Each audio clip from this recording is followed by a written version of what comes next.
走进现实生活，讲述离奇故事。大家好，我是小陈，欢迎观看陈峰故事。江苏即将结婚的王薇薇在家里睡觉时突然失踪。作为父亲的王友忠以为女儿是逃婚了，不曾想女婿报了警，而警察来后却发现新娘早已被父亲烧成了灰。然而杀害她的却不是王友忠，真凶另有其人。薇薇，过几天你都要出嫁了，别整天懒得连头发都不梳。正准备去山上砍柴的王友忠看到已经24岁了的女儿一副刚睡醒的样子，头疼地说：现在都10点了，你跟个懒猪似的，到时候嫁了过去，看人家不嫌弃你，嫌弃我又怎么样？日子是我自己过的，只要我自己舒服就行了。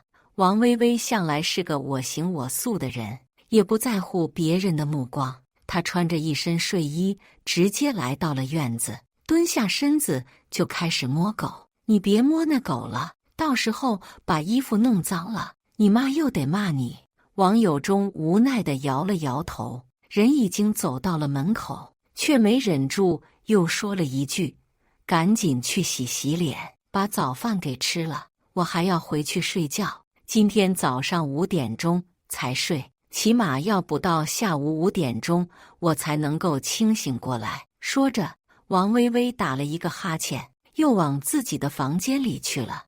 王友忠拿这个女儿没有办法，直接转身离开了家，去山上砍柴了。天气马上就要冷了，他得趁这些日子赶紧去山上砍一些柴下来烧成炭，等到了冬天的时候就可以卖钱。他们家就是普通的农户，平时靠着种地，只能够勉强维持温饱。倒是王友忠有着一手不错的烧炭技术，也让他们能够在冬天的时候挣点外快。村里也有其他家人在烧炭，只是都没有他们家烧得好。王友忠还特意在房子后面挖了一个大的炭坑，以便于烧更多的炭。等到下午5点多钟的时候，王友忠看着天色差不多了，就开始往家里背柴，因为打算第2天就开始把炭烧了，所以他背了柴之后就直接放进了坑里，来来回回5、6次，炭坑直接被堆满了。这时天已经完全黑了下来，王友忠擦了擦额头上的汗，回到屋子里，却发现只有妻子吴荷花一个人在吃饭。薇薇呢，还在睡觉。王友忠一屁股坐了下去，一边说话一边扒了2口饭。可能吧，他那么懒，谁知道他在干嘛？吴荷花不在意地回答。王友忠也没有多想，匆匆吃了晚饭之后就睡觉了。第2天一早，女婿陈金龙突然上了门，说出了一件意外的事儿。什么？你问薇薇在哪儿？王友忠早上5点钟就起来了，他先是去后面把炭烧起来，然后看了一眼火势，又回到了屋子里准备吃早饭。这时候陈金龙有些着急地过来，开口就问：薇薇呢？她怎么不回我消息？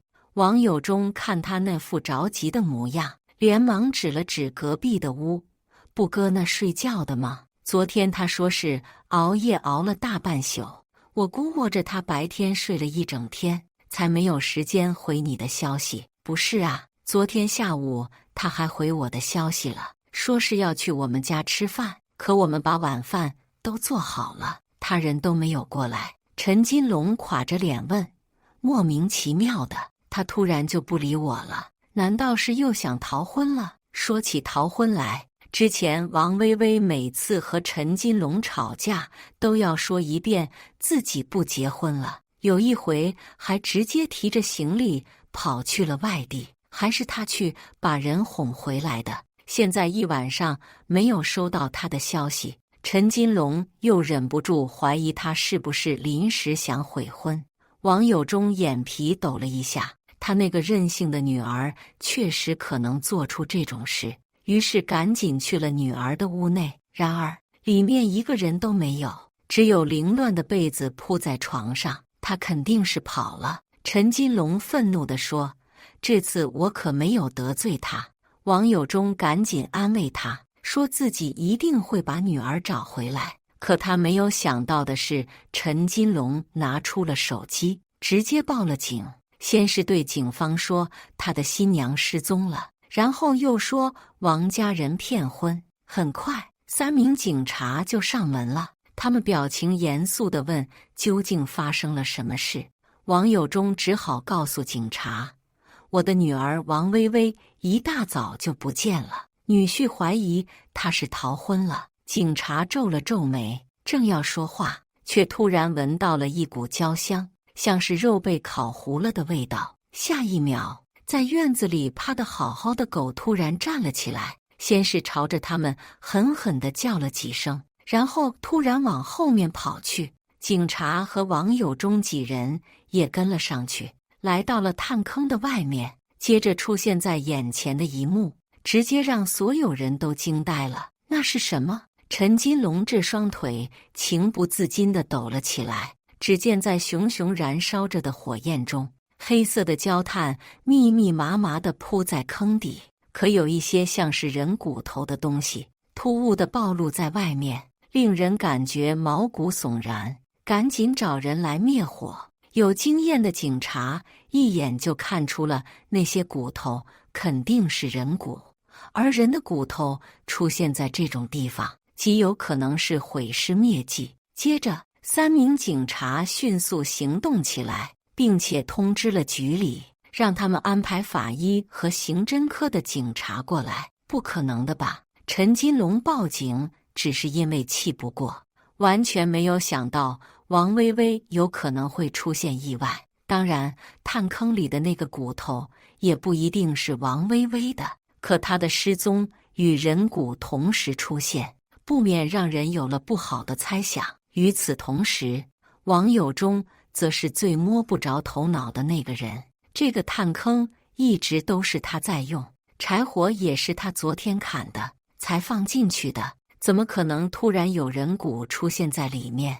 这简直是太不可思议了。可无论他们这边怎么猜测，警察那边都已经开始将炭坑里的火灭了。等法医过来的时候，又利用工具小心翼翼地将骨头捡了出来。半个小时后，法医已经将人骨拼了起来。看着面前的那副骨架，他说：“这是一副女性骨头，身高约1.65米左右，从牙齿判断，年龄大概在21至25岁之间。骨头上没有外伤，但因为肉体都被烧了干净，我们没有办法得出更多的线索。”听到他的话后，警方立刻将人骨的信息与王薇薇进行对比，发现条件基本吻合。而这个时候，王有忠已经彻底崩溃了。他哭着对警察说：“不可能是我的女儿，我的女儿昨天都还好好的，她怎么可能会出事儿？昨天王薇薇有没有什么异常的表现？你今天早上把炭坑烧起来的时候，有没有发现什么？”警察问道。王有忠摇了摇头：“我昨天上午出的门，薇薇说自己还要去睡觉，等晚上回来吃晚饭的时候，我也没有看到她出来，当时只以为她还在屋里睡觉。我今天早上烧炭的时候，也什么都没有发现，直接就把柴火点燃了。”警方仔仔细细地询问了很多问题，然后又查了查他们对面超市的监控，发现王薇薇并没有出门，那么她很有可能就是在家里遇害的。这里就是案发的第一现场，而昨天一整天都在家里的吴荷花就成为了最大的嫌疑人。警方立马开始提审吴荷花，并与王有忠和陈金龙的口供相比对。吴荷花是个老实的中年妇女，在警察的逼问下，很快就坚持不住了：“是我杀了他。”吴荷花情绪崩溃地哭了起来，脸上带着深深的愧疚：“我就知道一定逃不过的，但我真的不是故意的。”时间回到1天前，王有忠刚刚出门，吴荷花就从地里摘好了菜才回来。在路上的时候，有好几个村民就在背后议论他们，说是他们王家养出了一个好吃懒做的女儿。虽然脸长得还可以，也找到个女婿，但他们早晚要离婚。之前王薇薇有好几次闹着要悔婚，把事情闹大到全村人都知道。再加上她当初高中读了一半就辍学，先是跟着一些小混混在外面混，混完了才回老家啃老，也不想着去工作，所以村里面的很多人都在背后说她的闲话。吴荷花是个老实本分的女人，最害怕别人在背后议论自己，这让她觉得很丢人，也让她对女儿有了不少的怨言。回家的时候，王薇薇才进屋里，吴荷花就去把她叫了起来，大声地说：“太阳都晒屁股了，你还在被窝里面躺着？你看看谁家的孩子这么懒，过2天你就要当人家的儿媳妇了，马上就要成为一个新娘子，但你也不拾掇拾掇自己。”吴荷花这话说的没错，整个家都在为了她的婚礼而奔波。